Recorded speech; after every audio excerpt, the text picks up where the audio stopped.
Assalamualaikum warahmatullahi wabarakatuh. Perkenalkan, saya Fazriana Salami JS. Pada pertemuan kali ini akan mempresentasikan materi yang berjudul Perencanaan dan Penganggaran Keuangan Desa. Baik, kita masuk ke materi yang pertama adalah mengenai nawacita dan RPJMN. Nawacita adalah istilah umum yang diserap dari bahasa Sanskerta. Nawa yang artinya 9 dan cita artinya harapan, agenda, atau keinginan. Nah, nawacita ini merupakan 9 prioritas pembangunan 5 tahun ke depan yang pada kurun waktu yaitu pada 2014 hingga 2019.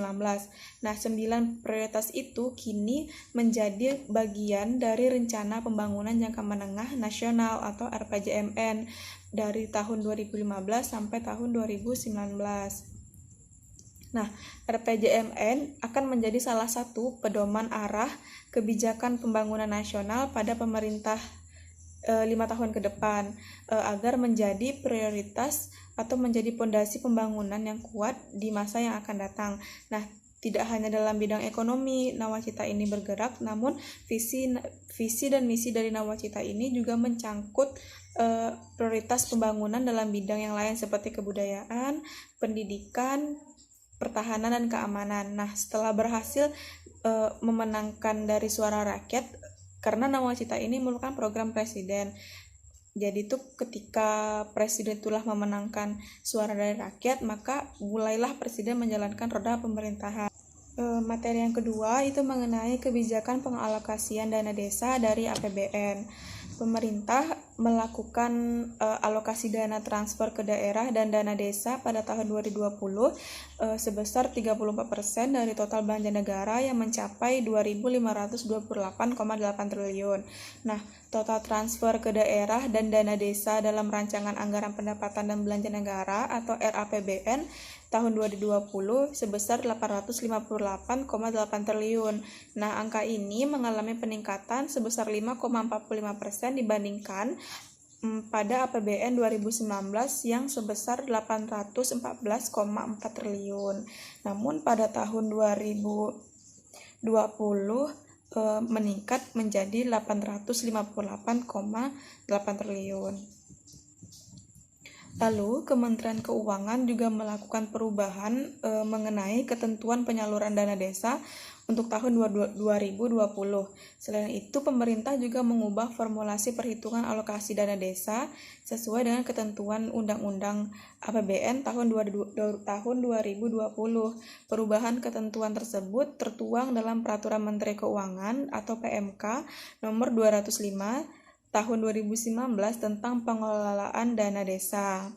Yang pertama, perubahannya itu adalah Kementerian Keuangan mengubah besaran penyaluran dana desa itu setiap tahapannya, karena kan dalam penyaluran dana itu dia bertahap. Nah, sebelum perubahan, tahapan yang pertama itu adalah sebesar 20%, tahapan kedua 40%, dan tahapan ketiga adalah 40%. Nah, setelah mengalami perubahan, tahapannya itu berubah. Yang pertama itu jadi 40%, yang kedua 40%, yang ketiga menjadi 20%. Nah, kemudian perubahan yang kedua, Kemenq melakukan perubahan formulasi mengenai perhitungan alokasi dana ke desa. PMK juga disusun sebagai pedoman untuk melaksanakan kebijakan reformasi perhitungan mengenai alokasi dana desa sebagaimana yang ditetapkan dalam Undang-Undang Nomor 20 Tahun 2019 tentang APBN. Nah, perubahan yang terakhir atau perubahan yang ketiga adalah Kementerian Keuangan juga melakukan perubahan mengenai ketentuan dokumen persyaratan tentang penyaluran dana desa untuk setiap tahapannya. Dalam pasal 24 diterangkan secara rinci mengenai laporan dan realisasi seperti apa saja yang dipersyaratkan sebelum kita melakukan penyaluran dana pada setiap tahapan. Tadi kan ada tahapan 1 sampai tahapan ketiga. Nah, itu laporan-laporan persyaratannya itu harus disusun berdasarkan persyaratan yang sudah ditetapkan dalam pasal 24.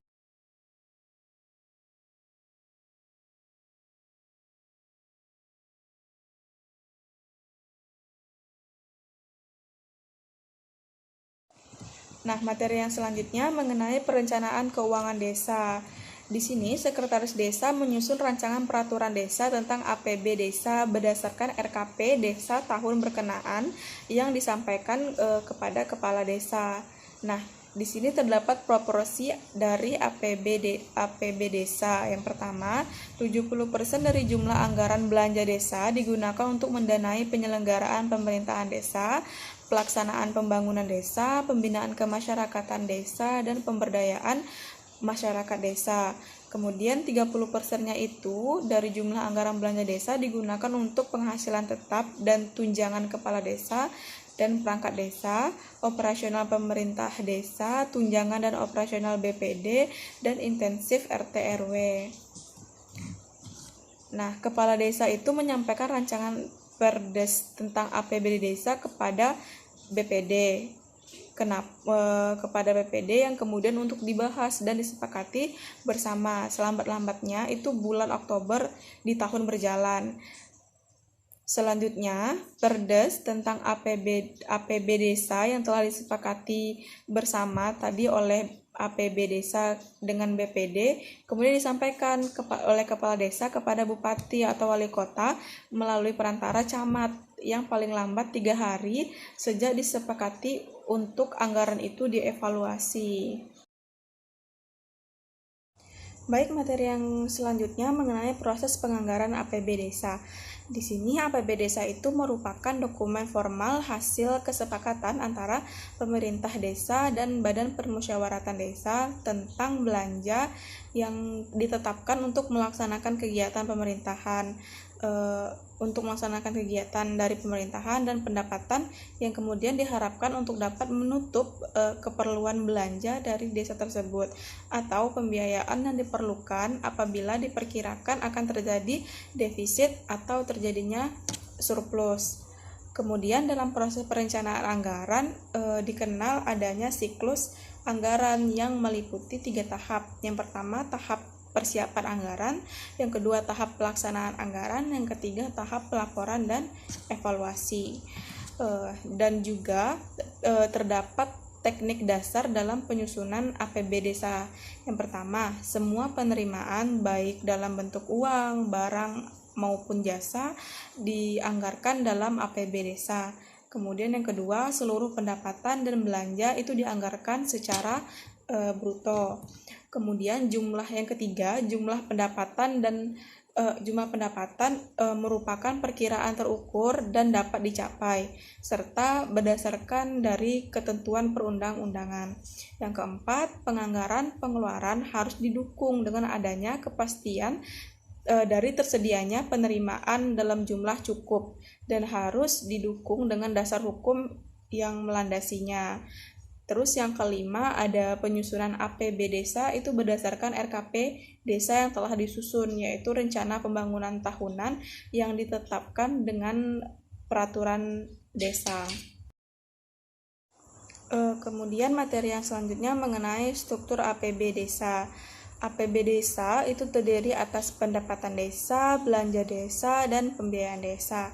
Nah, pendapatan desa itu meliputi semua penerimaan uang melalui rekening kas desa yang merupakan hak desa dalam 1 tahun anggaran yang tidak perlu dibayar kembali oleh desa.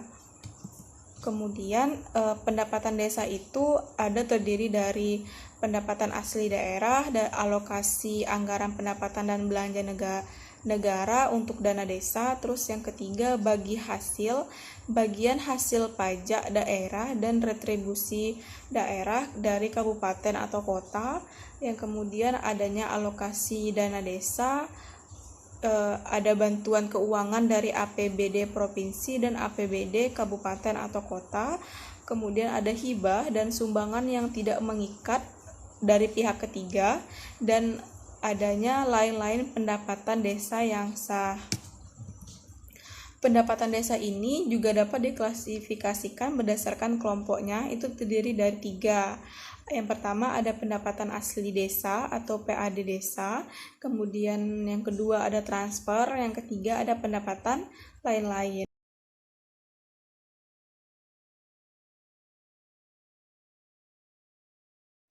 Nah, yang berikutnya itu merupakan tentang perubahan APB desa. Perubahan APB desa itu dapat dilakukan jika terjadi hal yang pertama, keadaan yang menyebabkan harus dilakukan pergeseran antar jenis belanja.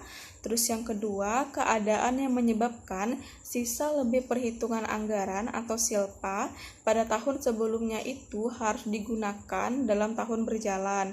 Maka perubahan APBD desa bisa dilakukan. Kemudian yang ketiga, terjadi penambahan atau pengurangan dalam pendapatan desa pada tahun berjalan.